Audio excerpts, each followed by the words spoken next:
네, 오늘은 예수님의 하나님이신가 사람이신가에 대한 말씀을 나누려고 합니다. 이번 4월 한 달 동안은 예수님 이야기가 진행이 될 것이고요. 5월 한 달 동안은 가정에 대한 이야기가 되고 6월 달부터 성령님에 대한 이야기가 진행이 됩니다. 저희가 올 한해는 이 주제에 대해서 성경의 핵심 주제들을 말씀을 나누고 있는데, 오늘은 예수님 이야기 중에서 예수님은 하나님인가 사람인가에 대한 주제입니다. 우리 킹스 퀴즈 아이들한테 한번 질문을 해볼게요. 예수님은 하나님이십니까? 사람이십니까? 인간이십니까? 네. 다른 의견? 중간? 반반? 반신반인? 네, 그래서 제가 특별히 우리 킹스 퀴즈를 위해서 오늘 말씀을 준비했습니다. 예수님은 과연 하나님인가 사람인가 굉장히 중요한 주제이고요. 이것을 조금 다른 말로 하면 예수님의 신성과 인성, 신성과 인성, 하나님으로서 하나님 되심의 신성, 사람으로서 인성에 대한 이 말씀을 나누려고 하는데요. 우리는 늘 질문을 던질 수 있습니다.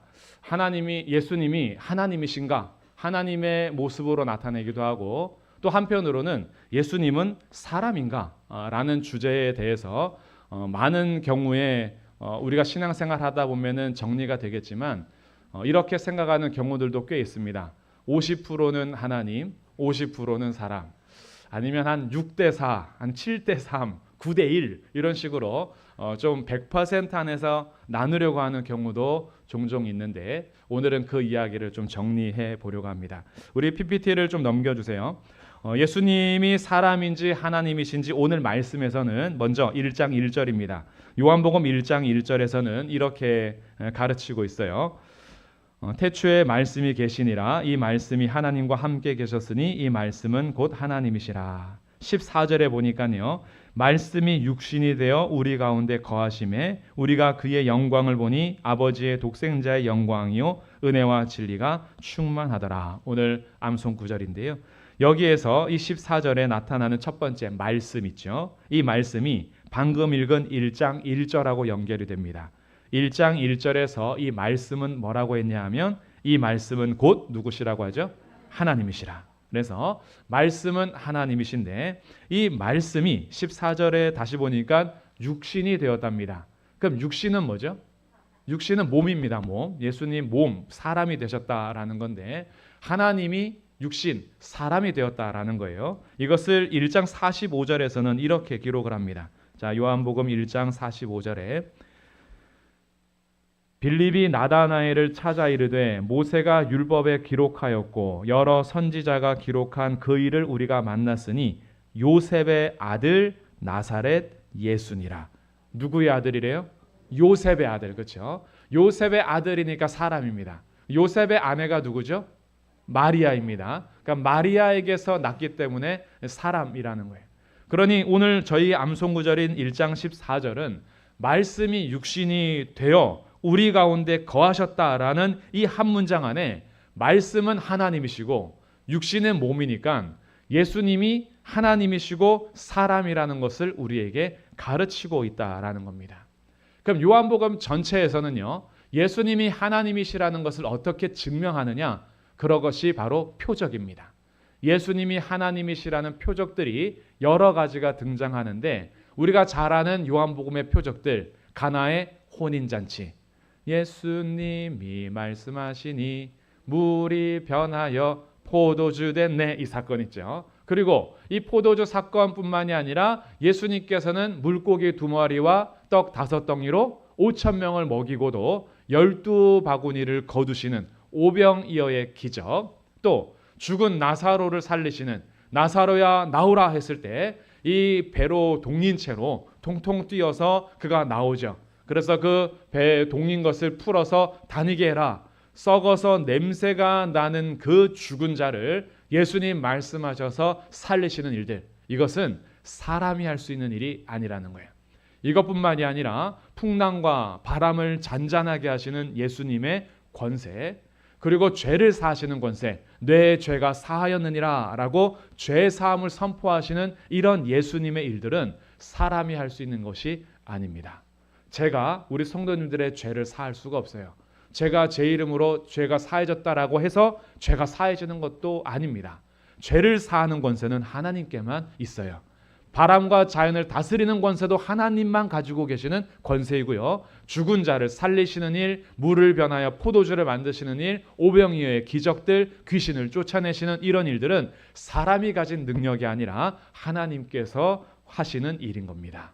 그래서 예수님이 요한복음을 통해서 스스로 하나님이심을 증명하시는 사건들이 이런 표적들이고, 스스로도 선포를 하시죠. 내가 하나님이다 라는 선포를 하십니다. 그러면 예수님이 사람이신 것은 어떻게 드러날까요? 예수님 사람이시는 것도 드러나는데, 먼저는 여인의 몸에서 태어나셨습니다. 예수님이 갑자기 하늘에서 내려오신 분이 아니에요. 예수님이 이 땅에 오실 때에 하늘에서 천사들과 함께 오시지 않았습니다. 하늘에서 천사들과 함께 오실 때에는 재림의 때입니다. 재림의 때에는 예수님께서 다시 아기로 오지 않으시고 영광스러운 왕으로서 천군 천사와 함께 오실 겁니다. 그런데 처음에 왔을 때, 우리를 구원을 위해서 오실 때는 사람하고 똑같은 사람이 되기 위해서 여인의 몸에서 10달 동안 거기서 과정을 거쳐서 자라납니다. 그리고 이 10달이 지나고 나서 여인이 해산을 해야 되고, 출산한 이후에 엄마 젖을 먹어야 되며 재워줘야 하고, 그리고 먹여야 하고 입혀야 하는 우리하고 똑같은 아기의 모습으로 오셨습니다. 그리고 예수님은 성장한 이후에도요, 피곤하면 주무셨고요, 배고프면 드셨습니다. 이거는 몸을 가진 자들이 하는 일이에요. 예수님이 하나님으로만 계실 때는 안 드셔도 됩니다. 주무시지 않으셔도 돼요. 우리 예수님이 피곤해서 주무시다가 우리 못 지키면 어떡합니까? 그런데 성경은 뭐라고 하죠? 우리를 지키시는 이는 졸지도 아니하시고 주무시지도 않으십니다. 근데 예수님은 주무셨어요. 어느 정도로 잠을 잘 주무시냐 하면, 풍랑을 만나서 배가 뒤집어지려고 하는데도 예수님은 주무십니다. 제자들이 죽겠다고 깨울 때까지 아주 잘 주무십니다. 몸을 가지고 있기 때문이에요. 그리고 예수님은 배고프실 때 식사하셨고요, 금식하면 배고프셨고, 맞으면 아프셨습니다. 고통을 가지고 계셨어요. 채찍질 당하셔서 살점이 떨어져 나갈 때 예수님 비명을 지르셨고요, 예수님 피를 쏟으실 때 아프셨고요, 사람들로부터 배반당할 때 눈물을 흘리셨고요, 죽음 앞에서 비통해하는 마음도 있었습니다. 주님은 슬퍼하시고 아파하시고 고난을 당하셨어요. 고난을 당하시는 예수님은 완전한 사람이었습니다. 그래서 예수님은 이 두 가지를 동시에 나타내셨어요. 하나님으로서 자신도 나타내시고 사람으로서 자신도 나타내셨습니다. 그래서 빌립보서 2장 6절부터 8절에서는 예수님을 이렇게 정리합니다. 우리 같이 한번 읽어보겠습니다. 시작. 그는 근본 하나님의 본체시나 오히려 자기를 비워 사람들과 같이 되셨고 사람의 모양으로 나타나사. 빌립보서에서는 예수님을 아주 잘 정리해 주는데, 우리가 본받아야 하는 마음이 예수님의 마음이다라고 하면서 소개하는 예수님의 본질이에요. 하나님과 동일한 본질이시란 뜻이에요. 예수님은 하나님과 동일하게 영원하신 분이고, 그리고 스스로 계시는 분이고, 독립하시는 분이며, 그리고 무한하신 분이고, 전지하신 분이고, 전능하신 분입니다. 성부 하나님, 성자 하나님, 성령 하나님이 동등하고 동일하게 본질상 동등한 하나님이세요. 그래서 예수님도 하나님이신데 이 땅에 그 하나님이라는 본체를 비우시고 버리시고 우리들하고 똑같이 되셨다는 거예요. 그래서 사람들하고 똑같이 아기로 태어나서 자라면서 먹으시고 입으시고 주무시시고 눈물 흘리시고 고통을 당하시는 일까지 우리하고 똑같이 사람의 모양으로 나타나셨어요. 그래서 예수님은 그냥 껍데기만 갖고 계신 게 아니에요. 껍데기만 잠시 이리가 양의 탈을 쓰는 것처럼 예수님이 그냥 탈만 잠깐 쓰고 계신 게 아니라 진짜 사람이 되신 겁니다. 진짜 사람이 되셔서 나중에 손에 못자국도 그대로 남아 있고요, 옆구리에 창자국도 그대로 남아 있는 분이 우리 예수님이십니다. 그 예수님은 하나님이신 동시에 사람이라는 거예요.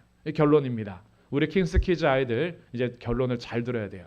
예수님은 반신반인도 아니고 예수님은 인간만이 아니라 예수님은 완전한 하나님, 즉 100%의 하나님이시면서 동시에 완전한 사람, 100% 사람입니다. 이것을 예수님이 가진 두 본성이라고 하는 거예요. 예수님은 반반이 아니라 하나님이시며 동시에 사람이십니다.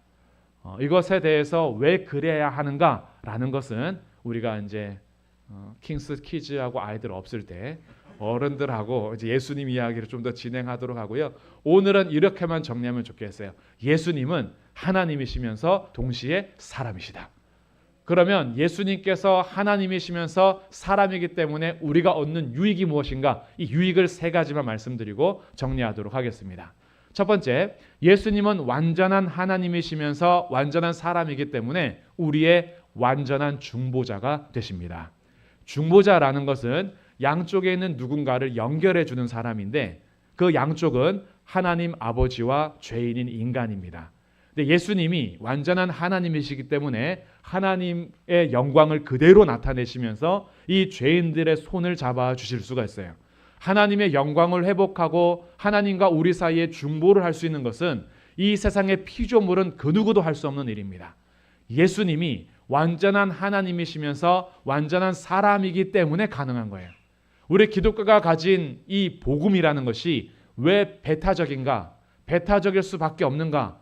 이것이 예수님이란 존재 때문이에요. 우리는 사람들을 포용해야 하고 사람들과 함께 살아야지만 진리의 문제에 있어서, 구원의 문제에 있어서, 죄 용서의 문제에 있어서는요, 그 어떤 것과도 타협할 수 없는 이유가 하나님과 죄인의 유일한 중보자는 예수님밖에 없기 때문입니다. 이 배타성 때문에 만약에 우리가 고난을 당해야 되고 비난과 조롱을 받아야 된다면 그거는 받아야 합니다. 이건 어쩔 수 없어요.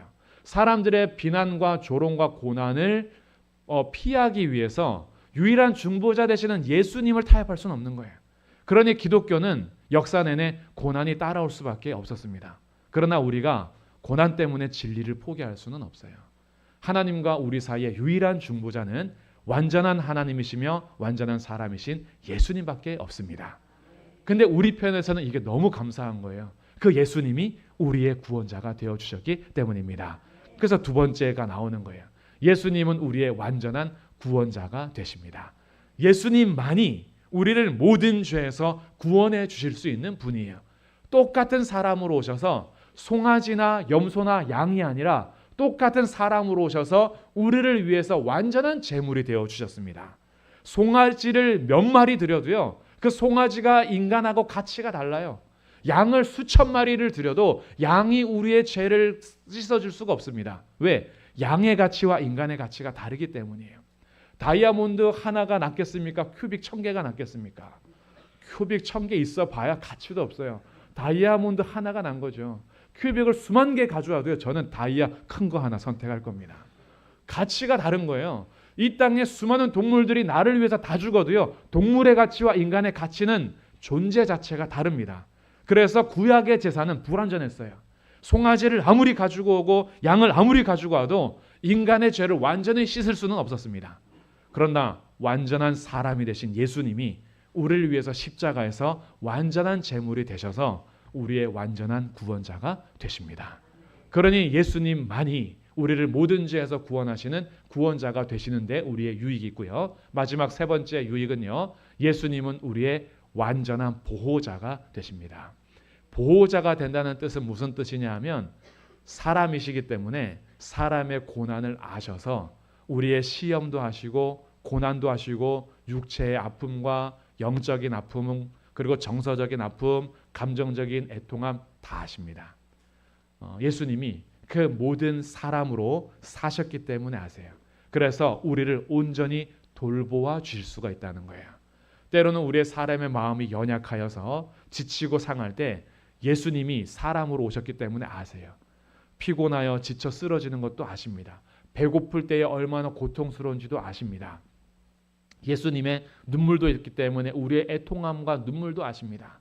그래서 시험에 드는 여러 가지 일들 속에서도 예수님은 사람을 아시기 때문에 때로는 피할 길도 주시고 고난을 받으셨기 때문에 고난당하는 자들을 능히 도우실 수가 있습니다.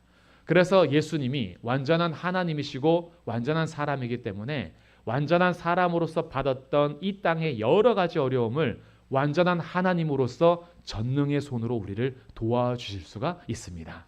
그러니 예수님만큼 완전한 보호자가 없어요. 예수님이 우리의 그런 보호자가 되어 주신답니다. 이 예수님께 피하는 자들, 그 예수님을 의지하는 자들, 예수님의 손을 붙잡는 자들은 예수님의 완전한 중보 사역과 예수님의 완전한 구원과 예수님의 완전한 보호하심 안에 들어오게 됩니다.